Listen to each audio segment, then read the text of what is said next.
옛날부터 이 이발소나 혹은 미용실에 가면 말들이 참 많았습니다. 요즘도 아마 이발소나 미용실에 가면 말들이 참 많을 것 같아요. 이발을 하면서 기다리는 시간이 좀 지루해서일 수도 있겠고, 이발사의 입장에서는 그 단골로 만들고 싶은 그러한 마음에서 계속 말을 걸고 친해지려고 하는 것일 수도 있겠고, 아니면 정보와 지식을 공유하기 위해서일 수도 있겠다 싶습니다. 저는 이발소에 이발만 하러 갑니다. 단골이라서 가는 것도 아니고, 그렇다고 싸서 가는 것도 아니고, 저는 머리가 마음에 들어야 합니다. 그래서 머리를 잘못 깎으면 한 달 내내 우울하고 한 달 내내 짜증스러워서 저는 반드시 제 머리를 잘 깎는 곳이 아니면 가지를 않습니다. 하지만 모든 사람들이 저와 비슷한 생각을 하는 건 아닌 것 같아요. 아주 오래전에 읽은 것이라서 지금도 있는지는 모르겠습니다만은 프랑스 파리에 가면 재미있는 이발소가 하나 있다고 합니다. 그 이발소는 크게 두 개의 방으로 나뉘어져 있습니다. 둘 중에 원하는 방으로 들어가면 되는데, 한 방은 이발만 하실 손님 방이고, 또 다른 한 방은 수다를 떨면서 이발을 하시는 방 해서 그 두 개의 방으로 나뉘어져 있는데, 그 수다를 떨며 이발하실 손님 방에 들어가면 네 개의 섹션으로 나뉘어진답니다. 운동, 일반 시사, 가족 문제, 주식, 그렇게 네 개의 섹션으로 나뉘어져서 자기가 원하는 이야기들을 하고 싶은 그 방으로 들어가서 이발을 하면 됩니다. 재미있는 이발소입니다. 이런 경우에 이발소는 단순히 이발만 목적으로 하는 것이 아니라 일종의 소셜 클럽으로, 아니면 정보 공유 공간으로 라는 목적으로 하고 있기 때문에 그 이발소가 가지고 있는 또 나름대로의 독특한 그 목적이 있는 것 같습니다. 하지만 그 이발소가 이발을 정말로 못한다면 대부분의 손님들은 그 보조적인 혜택, 그것들 때문에 그 이발소를 가지는 않을 것 같아요. 보조적인 혜택들이 있어서 좋기는 하지만 그 보조적인 혜택들이 주된 목적이 아니기 때문에 그렇습니다. 제가 1984년도 여름에 선교 훈련 참석차 한국에 방문한 적이 있었습니다. 그 당시에는 제가 한국에 가족이 아무도 없었고, 또 한국을 떠난 지 이미 한 8년쯤 지난 후였기 때문에 막상 한국에 갔는데 마땅히 갈 곳이 한 군데도 없었습니다. 그래서 저는 월요일부터 금요일까지는 선교 훈련에 들어가서 사역을 하고, 그리고 주말이면 서울로 나오는데 이 주말에 갈 데가 없어서 아침부터 저녁까지 카페에 가서 책을 읽었습니다. 가난한 신학생 신분이었기 때문에 그냥 주스 한 잔 시켜놓고 하루 종일 앉아 있는데 나가라고 할까봐 눈치를 보면서 미안한 마음으로 그 카페에 하루 종일 앉아 있기도 했어요. 제가 그 카페를 찾은 이유는 의자가 참 편안하기 때문에도 그랬지만, 그것보다는 냉방시설 완비 때문에 그랬습니다. 그 더운 여름에 시원하기 때문에 제가 그 카페들을 찾았어요. 그러다가 주스값도 좀 아깝다 싶은 생각이 들면 은행들을 다니면서 2시간씩 3시간씩 은행에 앉아 있다 오기도 했습니다. 한 번은 제가 은행에 들어가서 한 2-3시간 있었더니 경비 아저씨가 오셔서 볼일 봤으면 나가라고 해서 쫓겨난 적도 있었습니다. 30년 전 일입니다. 냉방시설은 손님들의 편리를 제공하기 위한 혜택인데, 그 혜택만을 목적으로 사람들이 모인다면 사업을 하는 사람은 그 제공하는 혜택이 정말로 이익을 얻게 하는지 아니면 손해를 주는지 손익계산을 해보아야 할 것입니다. 그런 혜택들이 좋은 것인 줄은 알지만, 또 그런 혜택을 주지 않는 것이 야박한 것인 것도 알기는 하지만, 궁극적인 목적은 이윤을 남기는 것이지 혜택을 주자는 게 아니기 때문에 때문에 그렇습니다. 그 반대의 경우는 훨씬 더 심각할지도 모릅니다. 혜택을 주자, 그리고 남에게 도움을 주자는 목적으로 만들어진 비영리 단체들이 이윤을 남기는데 혈안이 되어서 그 도움이 필요한 사람들에게 도움도 주지 못하고 혜택을 요구하고 있는 사람들에게 마땅히 혜택도 주지 아니하고 이 단체를 운영하는 사람들의 배에 불리우는 데만 전념하고 있다면 이것은 공분을 사기에 충분한 일이라고 볼 수 있습니다. 목적과 수단이 전도될 때 우리는 사람이든 단체든 심각한 정체성의 혼란을 경험하게 되는 법입니다. 근데 사실은 이 목적과 수단을 구분하는 게 그렇게 쉬운 일은 아닌 것 같아요. 교회는 어떨까요? 교회는 어떻습니까? 교회에 와서 교인들 간의 친목을 도모하는 것이 나쁜 겁니까? 교회에 와서 교인들끼리 서로 정보도 교환하고 그리고 외국 생활에 외로움도 달래면서 친구 만들어서 함께 교제한다면 그것이 원래 교회의 목적을 무시한 처사라고 잘못된 일이라고 말해야 합니까? 저는 그렇지 않다고 생각합니다. 갓 이민 온 사람들이 어디서 어떻게 삶을 시작해야 할지 모를 때 그때 교회는 이민단체나 자선사업단체가 아니기 때문에 우리는 그런 일들을 도와줄 수 없다고 말할 것이 아니라 오히려 적극적으로 그러한 정보들을 교환하고 또한 서로 섬기는 것이 맞을 겁니다. 이 목사는 하나님의 말씀과 기도에 전념하는 사람이고 말씀과 기도에 전념하는 것이 그에게 주어진 본분이기 때문에 다른 사람들이 잘 정착할 수 있도록 도움을 주거나 아니면은 그들과 함께 그 삶의 현장에서 함께 뛰는 이 일들은 목사가 할 일이 아니라고 말하는 것, 그것은 그리 바람직한 일이 아닙니다. 단순히 교인들을 이 교회에 정착해서 교회에 다니도록 만들기 위한 목적이 아니더라도 그 교인들에게 편리와 또한 그 교인들에게 필요한 것들을 제공해주고 도와주는 것, 그것은 마땅히 할 수 있는 일이라는 이유를 제치고라도 어찌 생각하면 신앙적인 이유에서 보더라도 도움이 필요한 사람들을 도와주고 어려운 사람들과 함께하는 삶에서 그것을 실천해내는 것이 그리스도인들이 이 땅에서 예수 그리스도의 덕을 나타내는 더할 수 없이 좋은 방법이라고 생각한다면 저는 목사가 교인들과 함께 교인들의 어려움을 도와주거나 아니면은 소셜 서비스 이 일을 도와준다든지 학생들을 이 교육청을 데리고 간다든지 운전면허증을 따도록 도와준다든지 하는 그 일들을 얼마든지 할 수 있는 일이라고 저는 생각합니다. 하지만 그래서 만일 목사가 설교 준비를 전혀 하지 않고 사람들의 영혼에는 아무런 관심도 없이 그 일이 좋아서 그 일만 전념한다면 저는 그냥 목사를 하지 말고 소셜 서비스 에이전트를 하면 되겠다는 생각을 해요.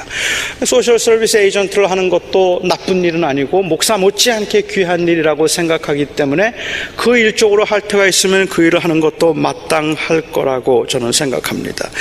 꼭 교회로 데리고 오겠다는 목적이 아니더라도 교회가 정보도 제공하고 친목도 도모하고 서로 도우며 살 수 있는 기회도 제공한다면 그건 바람직한 일이지만 아마도 오늘날 현대 교회 교인들을 많이 걱정하게 만들고 그리고 회의를 갖게 만드는 것이 있다면 사실은 그 교회의 본래의 존재 목적의 상실과 그리고 또한 그 존재 목적의 불순함에 있다고 볼 수 있겠다 싶습니다.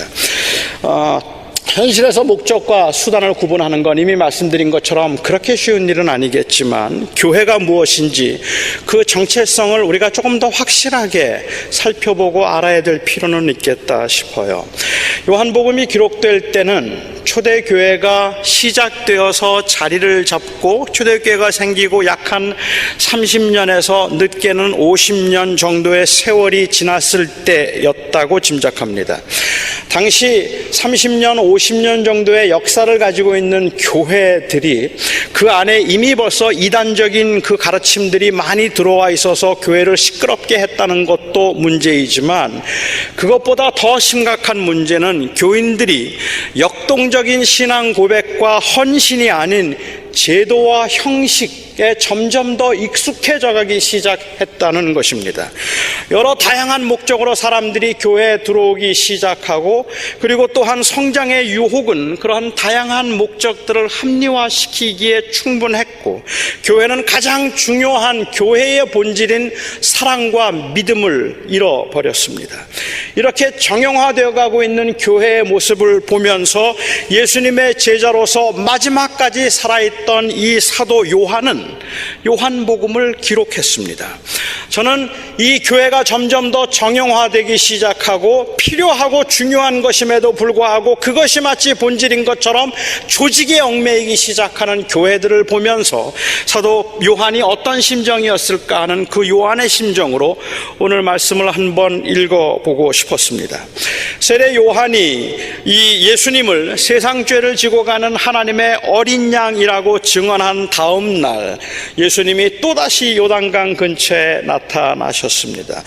이번에는 세례 요한이 그의 두 제자와 함께 있을 때였어요. 두 제자와 함께 있는데 예수님이 그곳에 나타나시자 세례 요한은 또다시 증언을 했습니다. 보라, 세상 죄를 지고 가는 하나님의 어린 양이라 증언을 했고, 이에 세례 요한과 함께 있던 두 제자가 예수님을 따르기 시작했습니다.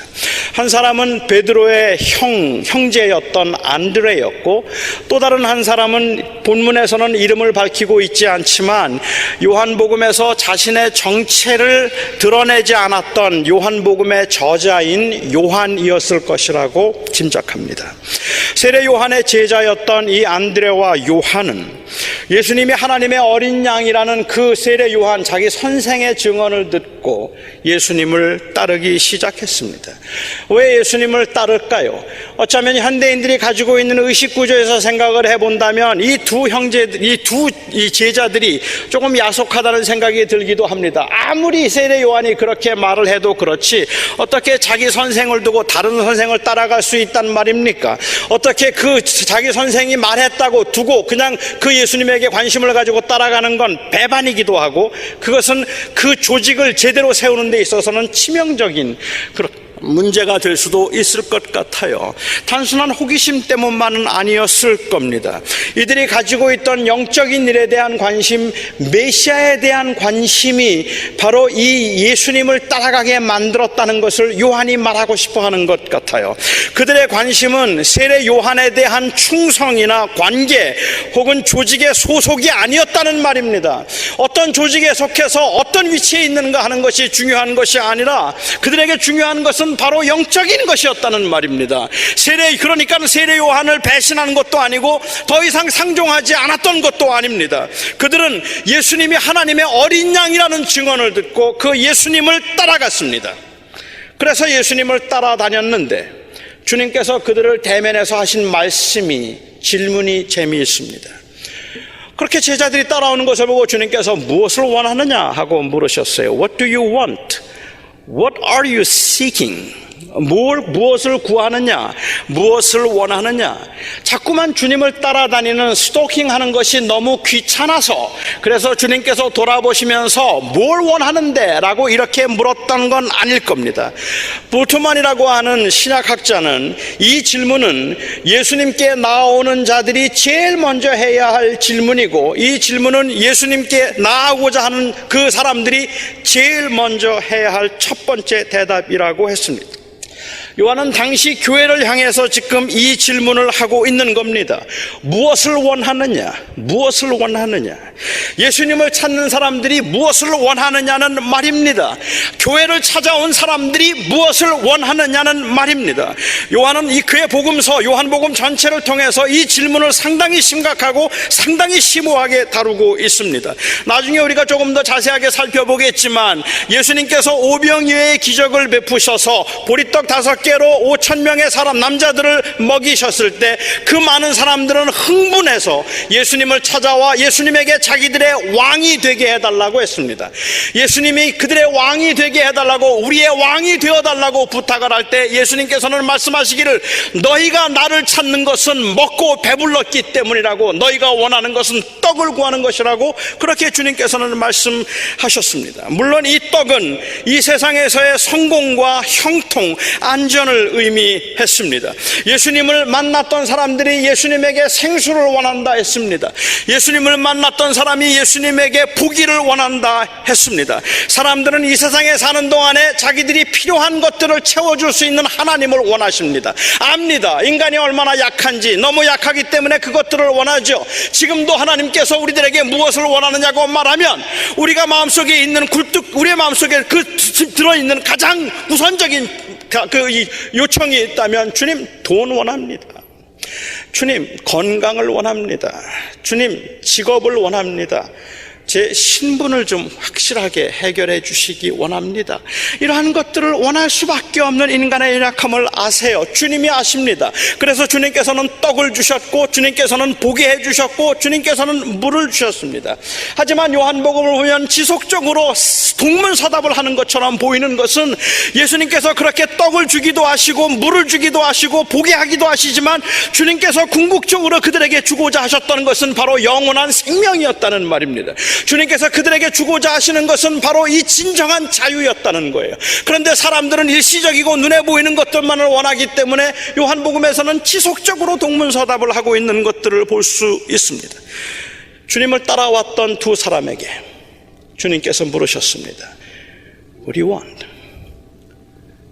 무엇을 원하느냐? 그러면 사람들은 뭐라고 대답을 할까요? 어떻게 대답을 하기를 기대하셨을까요? 두 제자는 주님께서 무엇을 원하느냐, 무엇을 구하느냐 물으셨을 때 두 제자는 대답하기를 라삐요, 주님 혹은 선생님이라고 번역해도 좋을 것 같아요. 라삐요, 어디에 계시오니까? 어디에 계시오니까? 라고 오히려 반문을 했습니다. 이 대답이 조금은 생뚱맞게 들리지만, 어디에 거하시는가 물었던 이 거하심이라는 이 단어는 요한복음에서는 예수님께서 아주 자주 사용하신 단어입니다. 너희가 내 안에 거하면 너희는 내 안에 거하라. 그렇게 주님께서는 그 거하라, 거하면이라고 자주 사용하셨던 단어였기 때문에 사도 요한은 의도적으로 이 단어를 쓰고 있는 것 같습니다. 어디에 거하십니까? 단순히 처소를 묻고 있는 건 아닌 것 같습니다. 이 질문에 예수님께서는 와서 보라라고 말씀을 하셨어요. 하지만 우리가 아는 것처럼 지금 이 대화는 베다니에서 이루어지고 있는 대화입니다. 그리고 예수님도 안드레도 그리고 요한도 모두가 다 갈릴리 출신 사람들입니다.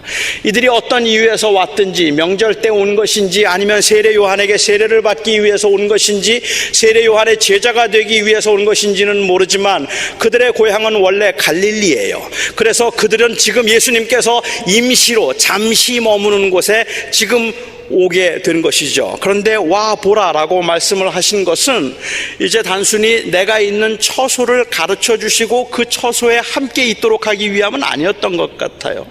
사도 요한은 그때의 시간을 오후 4시쯤 되었다, 10시라고 했는데 우리 시간으로는 오후 4시니까 오후 4시쯤 되었다고 했습니다. 오후 4시까지 예수님과 함께 두 사람이 머물렀다는 말인지, 아니면 오후 4시부터 그들이 예수님과 함께 머물렀다는 말인지 그거는 정확하게 알 수가 없습니다만은, 분명한 것은 얼마 동안 그들이 함께 거했습니다. 그리고 안드레가 자기의 형제였던 베드로를 찾아갑니다. 베드로가 형이었는지 동생이었는지는 사실은 몰라요. 하지만 일반적으로 사람들이 전제하는 것처럼 형이었다고 전제하고 이야기하죠. 안드레는 베드로를 찾아가서 그에게 말합니다. 형, 우리가 메시아를 만났다 말합니다.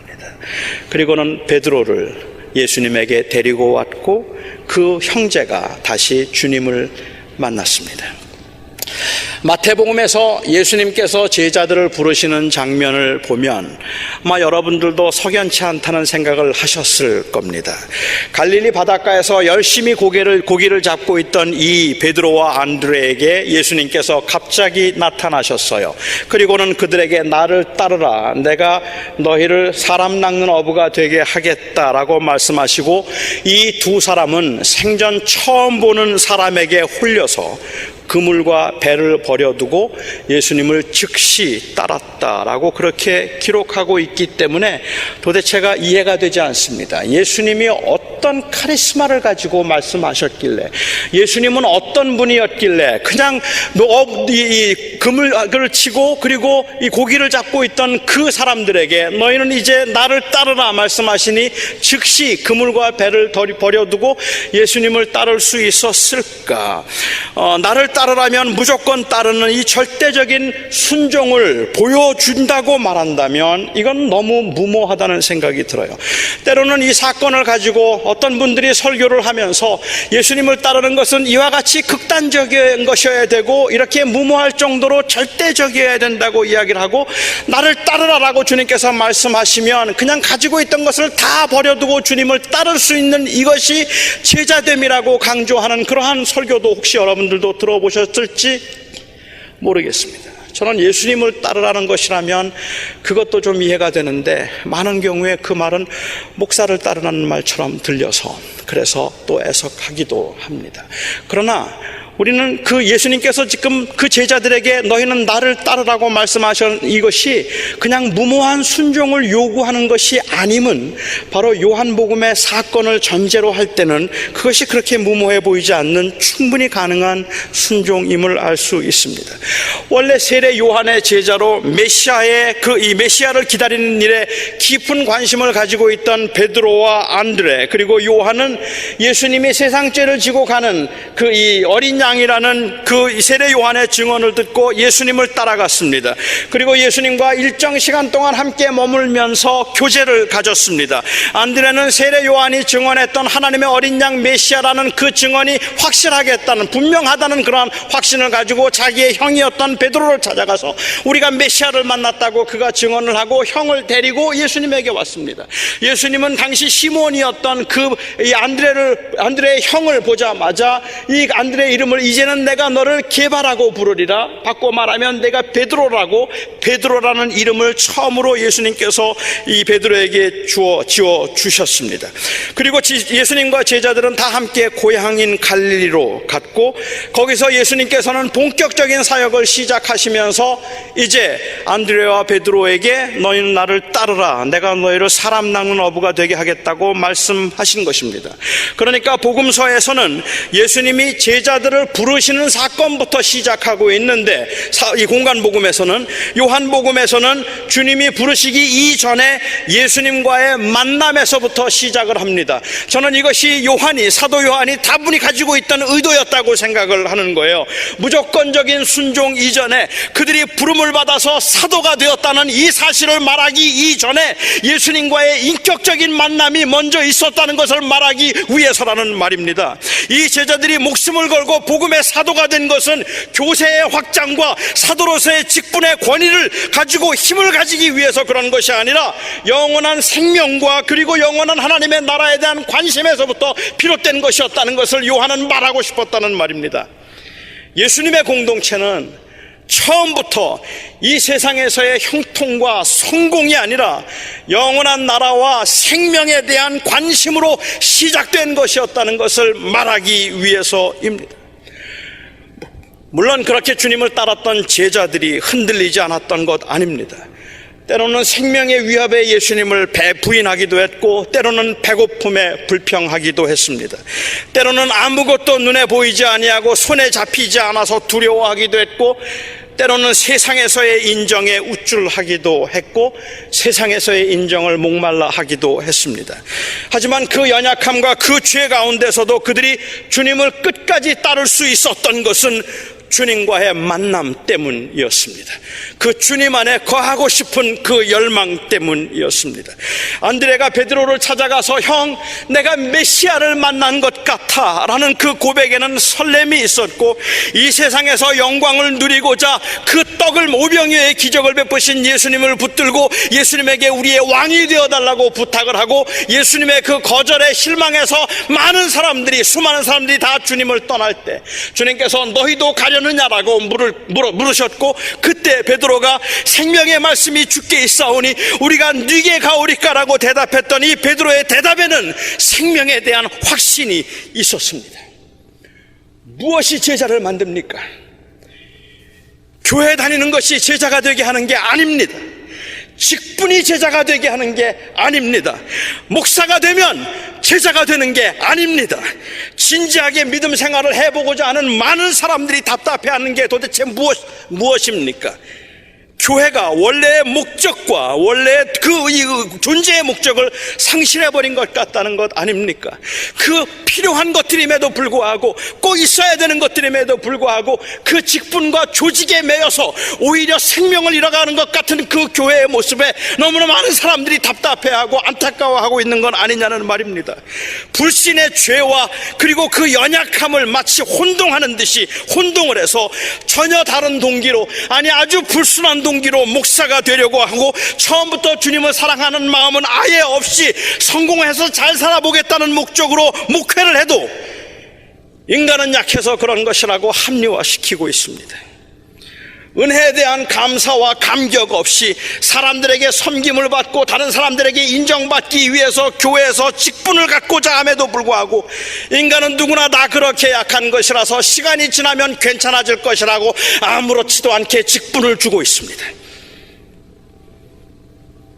주님을 따르던 제자들 다 잘 넘어졌고 잘 흔들렸습니다. 그들에게는 세련됨도 없었고 그들에게는 성숙함도 없었습니다. 그런데 그들은 주님을 사랑했습니다. 그런데 그들은 주님이 하신 말씀들을 이해도 못했고 잘 잊어버리기도 했지만, 그래서 나중에 요한은 말하기를, 예수님께서 성령을 보내셔서 이 보혜사 성령께서 우리로 하여금 주님께서 우리에게 가르쳐 주신 것을 기억나게 하시고, 그렇게 기억나게 하심으로 주님의 말씀에 순종할 수 있었다고, 그러나 예수님을 따라다닐 때는 주님이 말씀하시는 걸 자꾸 잊어버렸다고, 도대체 이해를 하지도 못했었다는 그러한 카멘트를 요한복음에 여러 번 기록하는 것을 보면 이들은 잘 기억도 하지 못하고 그리고 이해도 잘 못했어요. 그런데 그들은 주님을 알았고 주님을 믿었어요.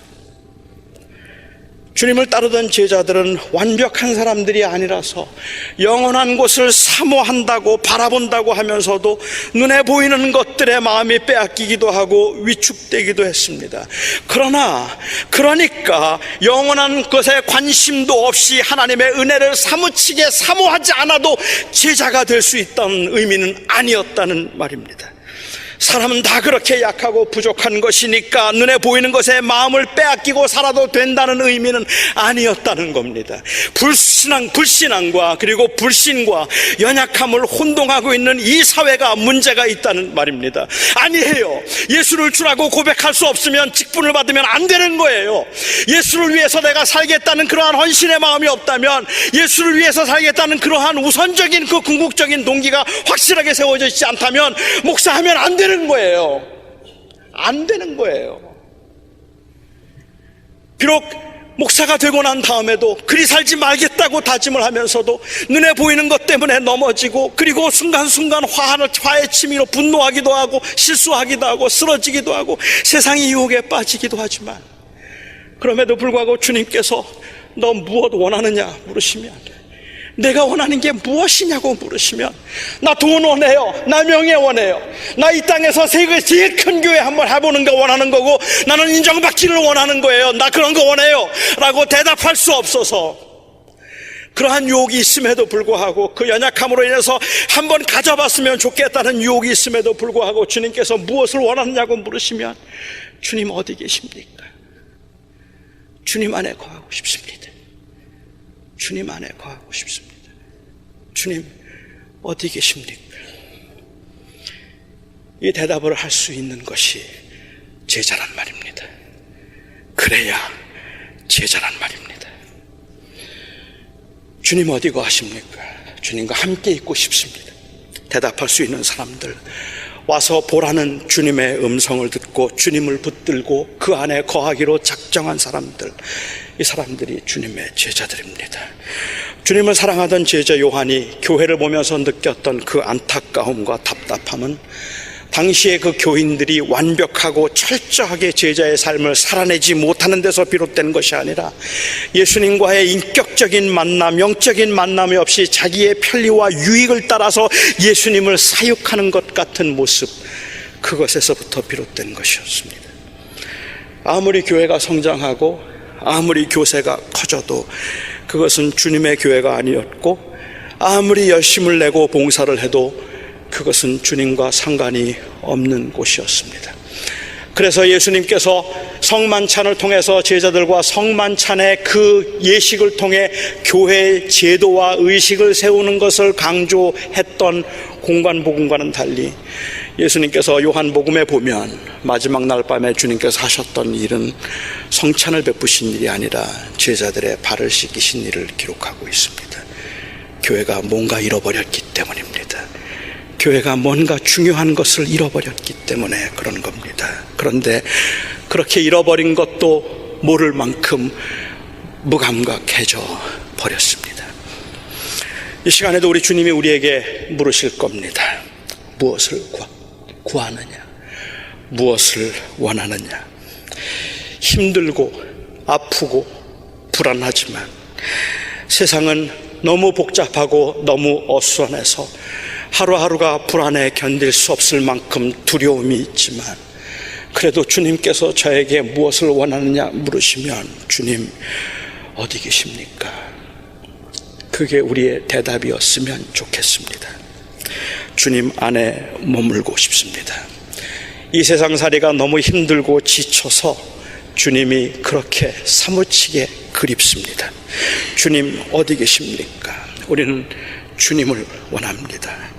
비록 여전히 가난하고 여전히 아픔과 슬픔이 우리의 삶의 현장에 고스란히 녹아져 있어서 헤어나지 못하고 허우적거리고 있을 때이지만, 그래도 우리가 소망하고 우리의 마음에 품고 싶은 것은 주님밖에 없어서, 다른 모든 것과 아무 것과도 바꿀 수 없어서 주님 어디 계십니까를 묻지 않을 수 없습니다.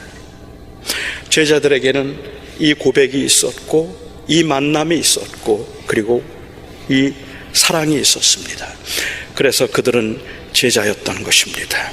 흔들리지 않아서 제자가 아니라, 넘어지지 않아서 제자가 아니라, 사도라는 직분과 교회에서의 그 위치 때문에 제자가 아니라, 그들의 마음 심령 속에 있었던 이 생명의 고백이 있었기 때문에 그들은 제자였습니다. 교회가 변해가는 모습을 보면서 요한이 안타까웠던 것 같아요. 사도 요한은 요한복음을 기록하면서 다른 모든 복음서가 다 기록하고 있음에도 불구하고, 사도 요한은 요한복음을 기록하면서 사도라는 단어를 한 번도 쓰지 않았습니다. 그가 사도라는 단어를 한 번도 쓰지 않았어요.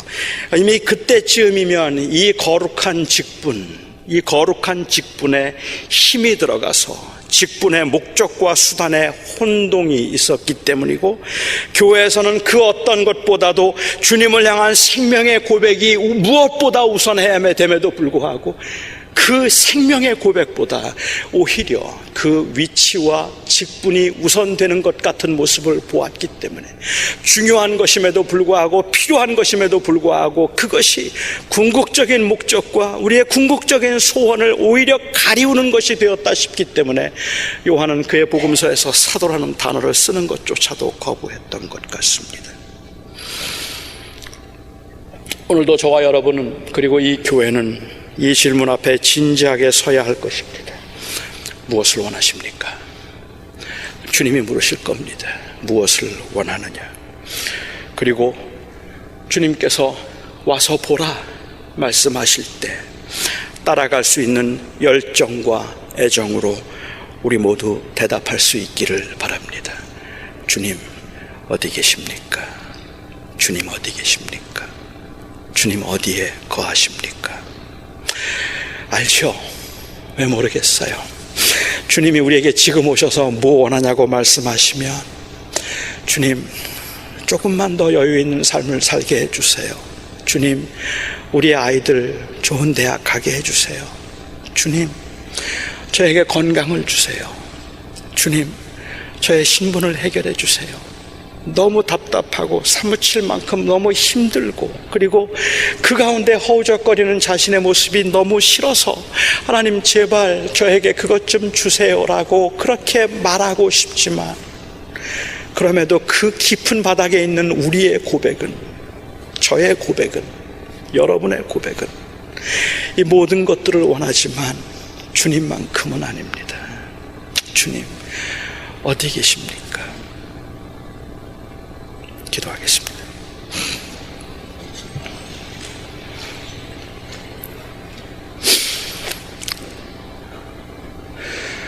아버지 하나님,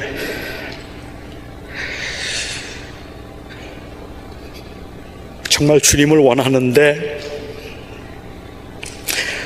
정말 주님만 원하는데,